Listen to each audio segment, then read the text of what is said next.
Troy and Abed and Annie in the morning was a really fun thing. It was like my personal dream.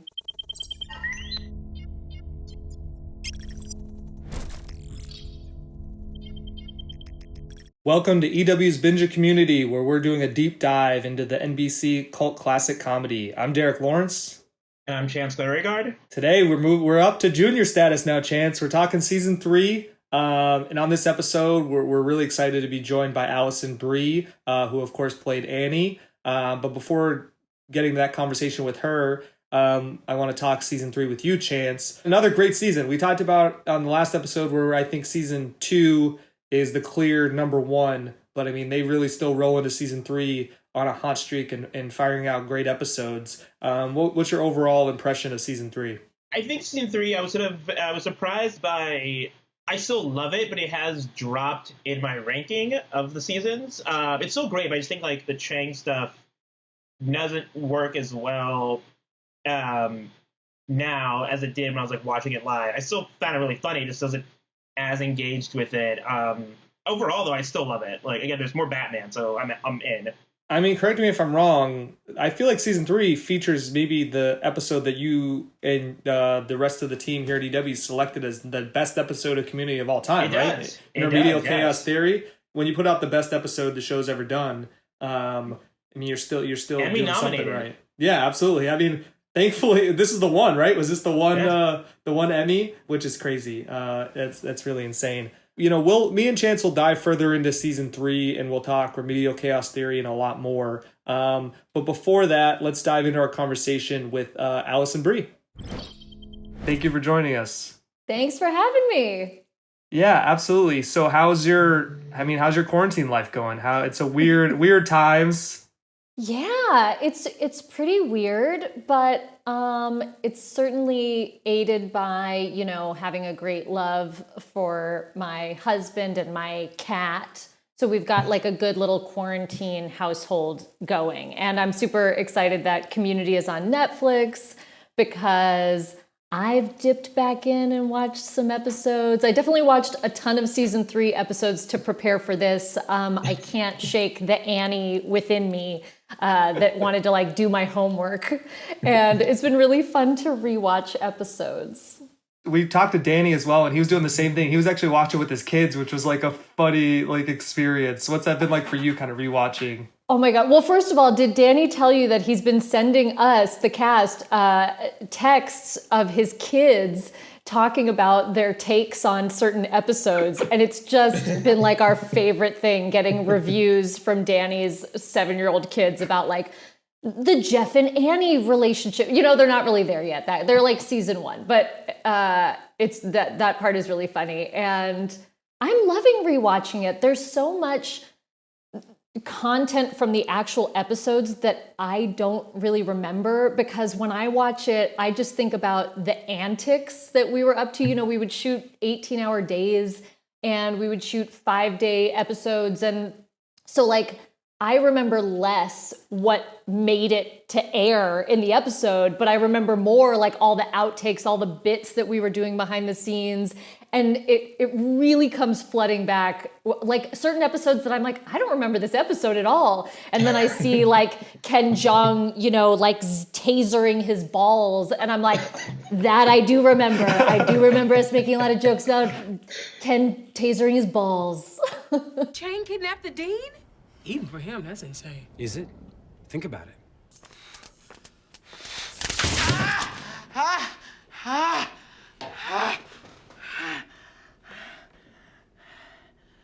Again. My other top 2 is episode 17, Basic Lupine Urology, which is the take on Law and Order. I hadn't really watched a lot of Law and Order before we did that episode, and then I did a deep dive. And rewatching it years later, I'm just so proud of the episode. We have proof Ariane was murdered and now you find your softness? It's eat or be eaten when that's convenient, but when the going gets tough, Winger gets nervous, huh? We have no case, Annie. It's too late to get one, Jeff. We only have time to get justice. The way they did even just our intro, it really speaks to Community's commitment always to our send-ups of these, our homages really to different types of shows and things like that we didn't half-ass it. We really did it all the way. And Donald and Danny are so funny in that episode, trying to get like the final cop zinger in every scene. Looks like it's gonna be a late night. How we managed to pull the short straw? It's not a short straw. It's a hot potato. Yeah, well, looks pretty cold to me. Cold or dead?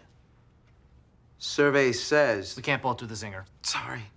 It's just so well done. Somehow the story all works, the way that like random characters are tied in, like Todd and Vicky and Neil. It's I really love it. It's funny. We just did a ranking of our top 15 episodes at UW, and like I think that was number 4 for us. And we were like, this is like the best homage because you said the commitment to the detail. It's so detailed. Just it's like from the way it's written to the way it was shot. I mean, looking back on that episode, do you remember it like feeling different shooting it? Like it felt like a different kind of episode. Yeah, definitely. Anytime that we did those kind of homage episodes, we would all get in the groove of it. And often, like in the hair and makeup trailer, we'd be on YouTube right before kind of watching and listening to the way that people talked. And because the wardrobe would change, I feel like that is what kind of informed it a lot also. In that episode, we're wearing a lot of coats and like the guys are in suits. It's like very not Troy and Abed style clothing. And even Jeff and Annie were like in these long trench coats, and I'm in a blazer when I'm like a lawyer. And I feel like that made a big difference. The way that the dialogue was written, you just got it. I know how scary a failing grade can be, but this one dead yam won't tarnish your record. What will tarnish it is lying to your class, to your teacher, and to me, the American citizen you've sworn to protect. Another highlight episode of that season was Remedial Chaos Theory. Of course. Yeah, which nominated. Yes, absolutely. I know. I feel bad not putting it in my top 2. It's a close third for me. Maybe just because I had Roxanne stuck in my head for like months after we shot it. It was really fun to shoot, but it was also like this bizarro world as we were working our way through these different timelines. Us as actors were shooting this like weird bottle episode trapped in the apartment. And Torg, the little troll that Pierce gives to Donald, to Troy, haunted us all. And we would just make jokes about Torg for years to come.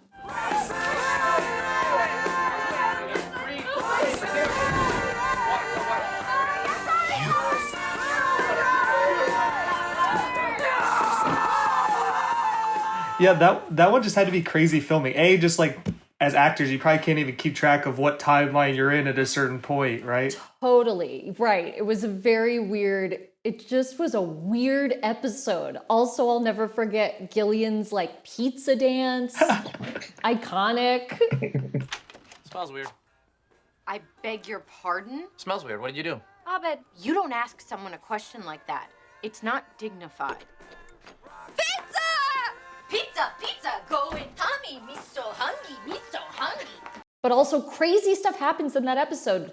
There was a fire. There was like, we would have these episodes of the show in a half-hour comedy where we suddenly would have like major stunts and things like that. And weirdly, that's an episode where we have a big scene like that, where there's fire and a gunshot and things like that. I'm curious, when you read that script the first time, I guess, did you have a sense of like already like of how beloved that episode could become? No, I don't think so. I mean, all of them, truly, we would leave the table reads like so psyched as a cast because the episodes were always so good, and the more that Dan was able to like push the envelope always excited us more. But no, I think there was no way to really know at the time which episodes would hit and become, such a thing. And again, because to shoot it it didn't even feel like the scope of it didn't feel as big as something like a paintball episode where like the paintball episodes, you were like, oh, people are going to love this. Like we're outside shooting paintball where it's like we're shooting it like an action movie, Justin Lin's directing, things like that, you know. For Remedial Chaos Theory, you know, we're sitting around the table and rolling a die. Like, and then these different things were happening, but it was very bizarre. And I even think that the shoot went on longer than the 5 days, and we had to go back and pick up scenes at different times. It was more like a weird cursed episode when we were shooting it. Felt like super bizarre. So no, I was not like, this is the one. This will be the one Emmy nom for our show.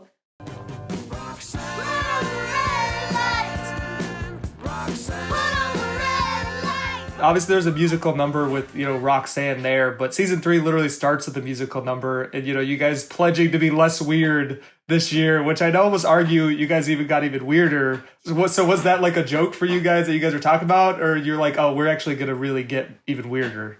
Oh, I mean, that opening number is basically just Dan Harmon taking the network notes from seasons 1 and 2 and then like giving a big you to them. I think, you know. We're gonna fly to school each morning. We're gonna smile the entire time. We're gonna be more happy. We're gonna finally be fine. We're gonna get more calm and normal. We're gonna fix our state of mind.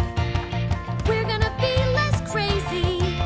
We're gonna finally be fine. I'm pretty sure that was him saying like, here's been my directive for the season. We're supposed to be less weird. We're supposed to, you know, make ourselves accessible for a wider audience. I'm going to put all of that in this very first song and then immediately go against it. Like even in the first episode, there's a crazy dream sequence when Jeff is losing his mind with like old Pierce and like the table standing, you know,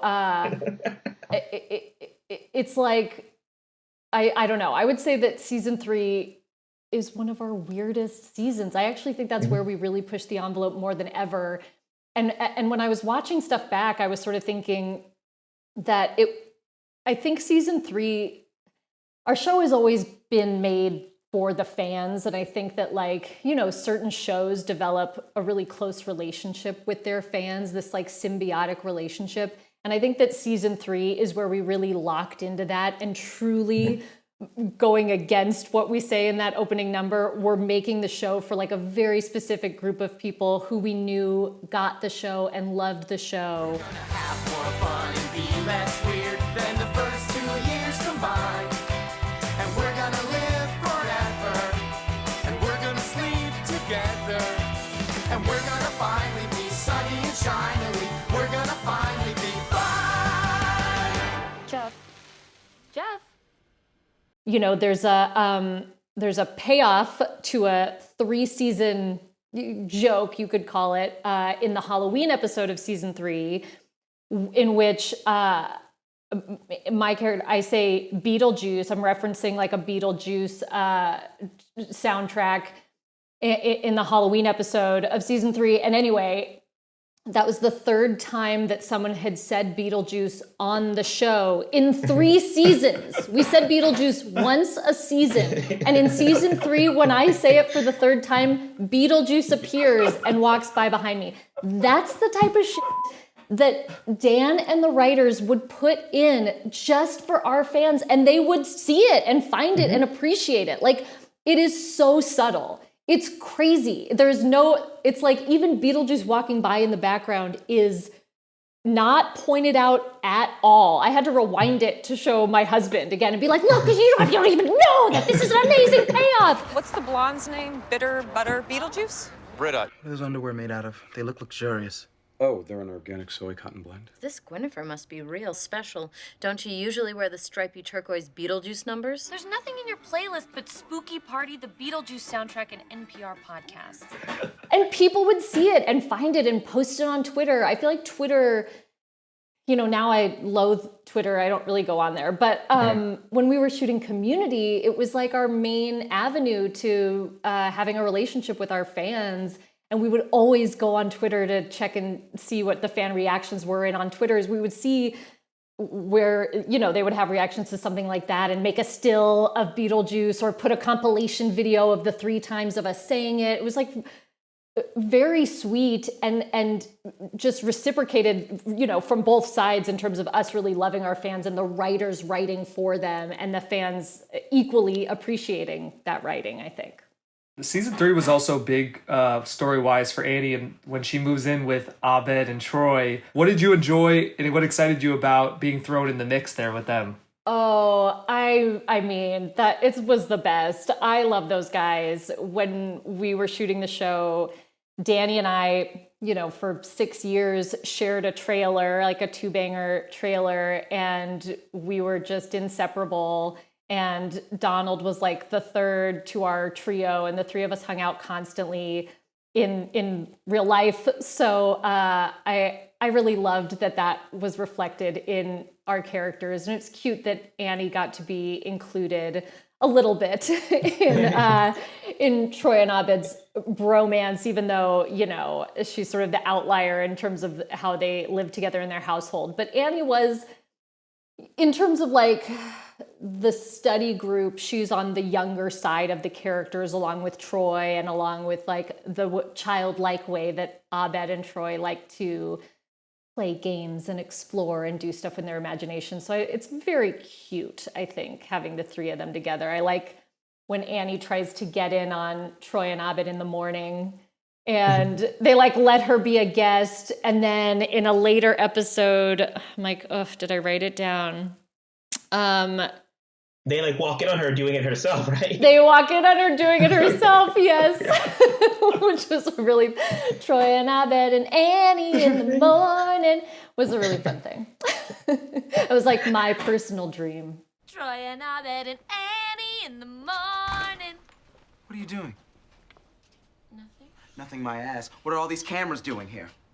When I was rewatching the season recently, I think one moment I really liked was a moment, I think it's in the episode where she moves in and Annie is like, a lot of it, like, I always have to like adjust myself to like, or change myself to hang out with you guys, but you guys would never do it for me, which I thought was a great character moment for her as well. Her standing up for herself and asserting herself, I thought was really great too. Yeah, definitely. And, later in the season, there's the big Dreamatorium episode with Annie and Abed in the Dreamatorium. And rewatching that, I was sort of like, God, Annie's so mean to Abed in this episode. From the minute I joined the study group, I've been worried about how uptight I am and how I'm no fun. And then I was worried that I wouldn't fit in here or be able to hang with you guys. But you know what? Why don't you ever ask yourselves whether you can hang with me? Why am I always the one that has to adapt? I'm sick of this crap. Enjoy your stupid Dreamatorium. We will! Because this is our apartment too! And just because we're awesome doesn't mean we're not adults! But it is sort of like we're always bending over backwards trying to, accommodate Abed's imagination and her sort of like getting fed up with that. But then actually it turns into this amazing episode about kind of what makes Abed tick and what his fears are about the study group and about eventually being alienated because of his social awkwardness and things like that.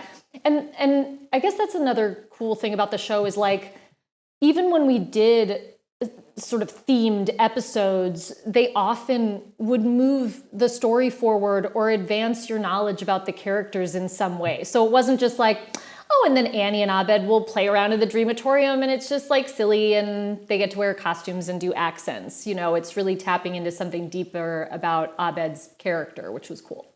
Also, Danny and I got to do like a very meta thing where we were doing, like me playing Danny playing me and vice versa, which was fun.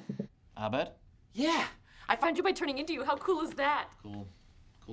Tell me where we are so I can pretend to see it. We're inside a locker. It's where I spent a lot of time in junior high. You think this is where we'd put you? You know that's absurd, right?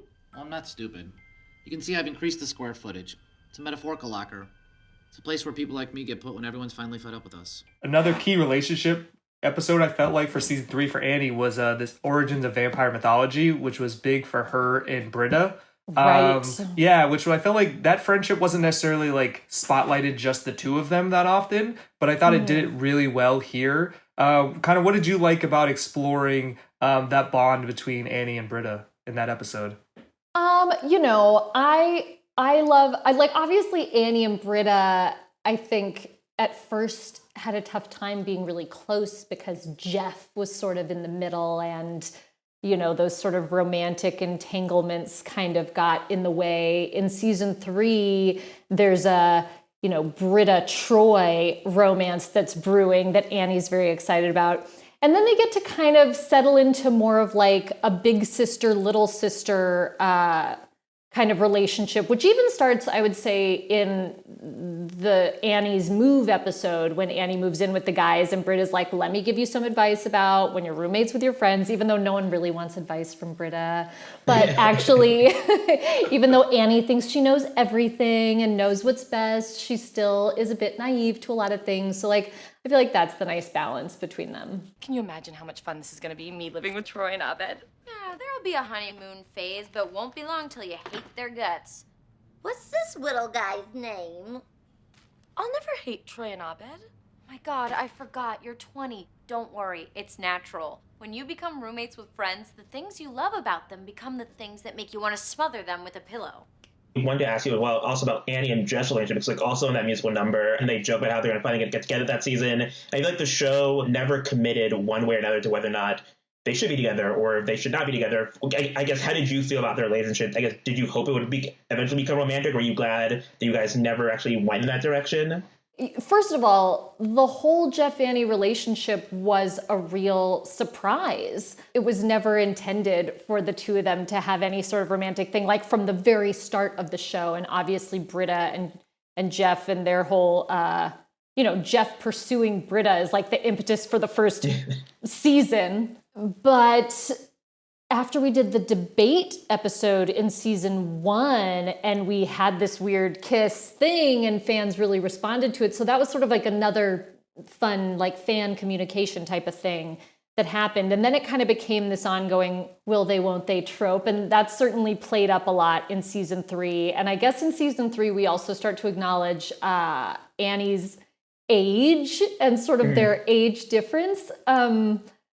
Which I feel like some people pointed out and would have problems with and others wouldn't. You know, it was a funny thing because Gillian Jacobs and I are the same age, but I was playing Annie, who's much younger than Britta in the world of Community. So like in our minds, we're like, it's not that weird. But I guess we've really set up Annie as like this little girl. So kind of breaking her out of that, I think, is part of her storyline in season 3 as it relates to her relationship with Jeff. I feel like a lot of their conversations are about like, I'm not a little girl anymore. Careful, Annie. You don't want this little girl to suck you back to the dark side. Hey guys, what are you trying to do here? This is our Annie.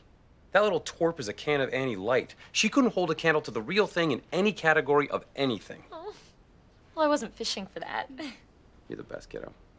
I guess I'm glad that we never went too far in that direction because the flirtation is the fun part of it all. Like, and I think Dan Harmon really had an understanding of how shows can get boring once any characters like really start to date on a regular basis. And that was not something he ever wanted to explore. And it was kind of fun to keep the whole group just as a friend group. Yeah. And get to, you know, kind of like have those little departures in moments. Even, I mean, this is not season 3 and spoiler alert, but even watching like the finale of the whole series, I had totally forgotten that Jeff and Annie have a very romantic moment at the end of the whole series. I was like, oh my God, is that what this show was about? Like, of course it wasn't. It was about the whole friend group, but like, I felt like very retroactively touched that Jeff and Annie's relationship actually was a very big part of the show. Ooh, are we interrupting? Stop being gross. Are you guys doing an unauthorized finale in here? Wrapping up season 3, is there for you a specific episode past season 3 that you're excited maybe for you to rediscover or for other people to rediscover? I mean, the Ass Crack Bandit episode in season 5 will forever be one of my favorite episodes. So I highly recommend that if people have not gotten there yet. Great, now I have these folders to deal with. And 2 pencils? When it rains, it pours. I wish I was special.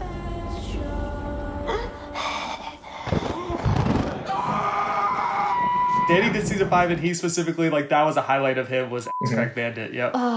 We all loved it so much, and just we got to make a lot of butt crack jokes while we were shooting it. And when you're watching it, I was gonna say keep a listen out for the song, because in fact, when you're watching the whole series, there's something that, like, in the background of scenes, sometimes songs will play that are just these, like, random original songs. I mean, not random at all, actually, but, like, very intentional original songs that were written for the show, and they're so funny. It's like extra comedy on top of whatever's happening in the scene. A-S-S-C-R-A-C-K Bandit. Did we never found out who that was, right? We never got an Ass Crack Bandit. Well, it's heavily hinted that it was Annie in the final season, right? Well, I don't think anybody knows who that was. I certainly don't know. Well, Alison, I really appreciate you joining us and talking about season 3. This was great. Thank you so much. Thank you for having me. My favorite thing to talk about. Thank you so much to Alison for joining us. This is a real delightful conversation. Chance, this is a question that I think I put to Alison, and we've put to a lot of the guests. For season 3, what comes to mind first? Is it Remedial Chaos Theory, or is it something else? It's not, actually. I think the first thing I always think about is regional holiday music, which is my favorite episode of the season that is not Remedial Chaos Theory. Everything's cooler when cameras are spinning, singing and dancing in unison. In Glee is the gift that we need. Glee! Comedian's knives are out for this, you know? Like, they hate Glee. Yeah, I love how specific the jokes are about, like, hating Glee doesn't mean you're a bully. Who hates Glee? Listen to how that sounds. Like, Glee literally means Glee. Oh, stop it. Not liking Glee Club doesn't make us bullies, and implying that is reverse bullying. Good point. Sing about it? No! Annie's Christmas song, which is hilarious because of how just so sexy that it's, or too sexy becomes like babyish and not sexy. Baby Boomer Santa Claus, great. I mean, Troy and Abed's rap. The Troy and Abed rap. A classic. And there's just so much in. I mean, also Taron Killam as Mr. Rad. It's just I love it all. And I think that's an episode I constantly think about. I think about Community, the show as a whole. You know. We have to be happy to get to the end. We have to say Christmas to save our friends. We have to say Christmas to save our friends. We have to say Christmas to save our friends. Hey guys. Rapping? Yep. Want to join us? Totally. Wait. You guys never let me rap with you. Well, we're gonna need all hands on deck if we're gonna go to regionals. Cool. I just need to study, though, in my room. So have fun. Me, again, like I said, this is with the caveat, with picking my own favorite episode. It's, like you said, my favorite non-Remedial Chaos Theory episode, because, we could talk about that all day. I ended up with documentary filmmaking Redux. Oh, amazing. Why go Greendale? Just because. Cut. Lose the bald cap. What?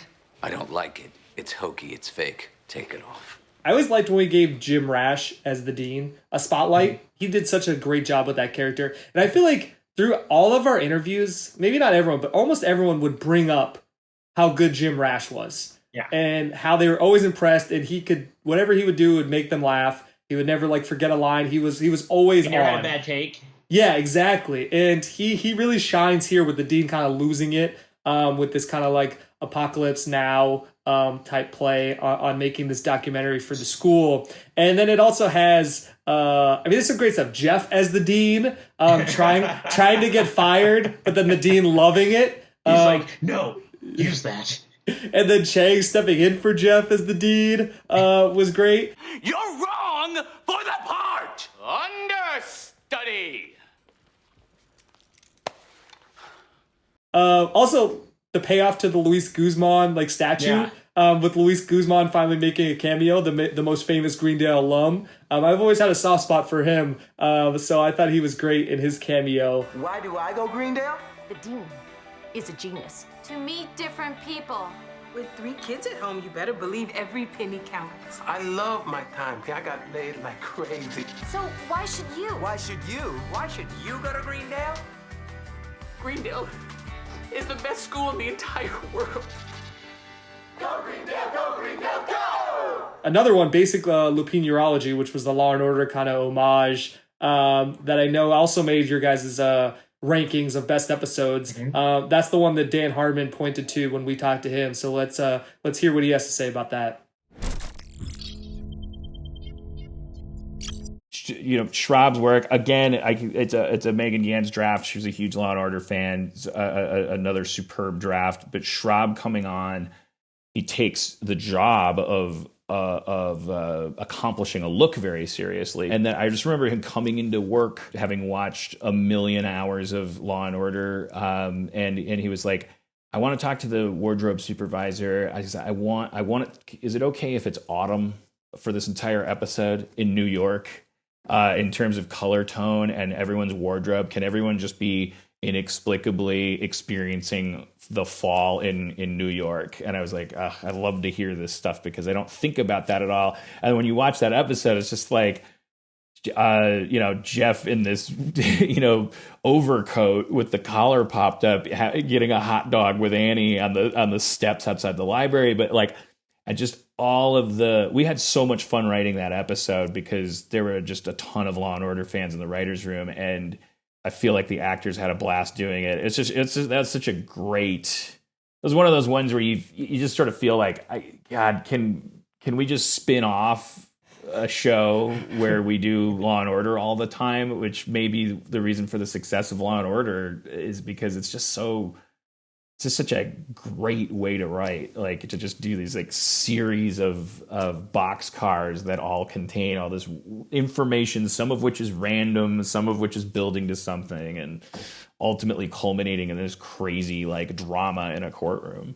What if our yam's roots were dead before they hit the ground? Hey, that's mine! Look at it. Everyone look. Smushed without being stepped on. Because it didn't have to be stepped on. Because it was boiled. And Chance, I think the basic lupine urology really leads us into our season MVP when it comes to year 3. And I don't know if it's a coincidence or, that it's our guest, Alison Brie. Why for you did Alison and her performance as Annie really stick out here? The Law and Order episode, I think she, along the rest cast, sort of just nailed the sort of the rhythm of the dialogue of a Law and Order episode. And like Alison said in our chat, she had never been a Law and Order fan before that. And again, the song in the Glee episode, her performance is hilarious. Yeah, one of my favorite moments. It's a small little moment in the season where her and Jeff are talking, and they said that they had done this whole Save Garrett rally, and then they learn later that there's actually a rally for Garrett, and she's like, "But we saved him." She's really she's like, "What? But we saved him." Save Garrett? What's wrong with Garrett? Nothing now. We saved him. Wait, that's saved Garrett? The supporting character we wanted to talk about for this season, we picked Star Burns, which is a favorite of ours. I'm going to butcher his last name, but Dino Stamatopoulos, who was a writer on the show as well.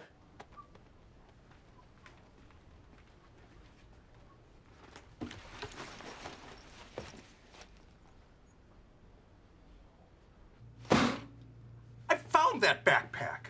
He fakes his death, which we don't know until the end when it's revealed that he is alive. His death is sort of a major factor in the season. His funeral episodes where like the Greendale Seven get expelled, and so I think he has a very important role to the overarching plot of the season. Somehow the Starburns bit never gets old. So yeah, I had forgot on the rewatch. I think it's the second season premiere. They come back and he's added the hat. Like I forgot they didn't always have the hat. Oh, Starburns, I see you added a lizard to your special hat and sideburns.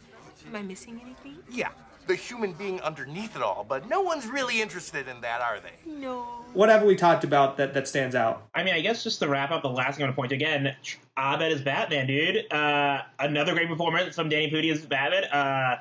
His as he's like grabbing up the window, the knight curls its finger like it's saying, "Hey, you, come here." Great. You're lying to keep me out of danger, but there can be no peace while crime spits and dances on the grave of justice to the hot beats and infectious rhythms of all that is wrong. And I think that's the perfect segue to the end, because on the next episode, we'll be talking season 4. Yes, we're doing season 4, the gas leak season. We're not skipping it. And we're going to be joined actually by Jim Rash and Joel McHale together to talk Jeff Dean relationship, and Jim wrote an episode that season. So there'll be a lot to dive in with them. So tune in for the next episode. But until then, class dismissed.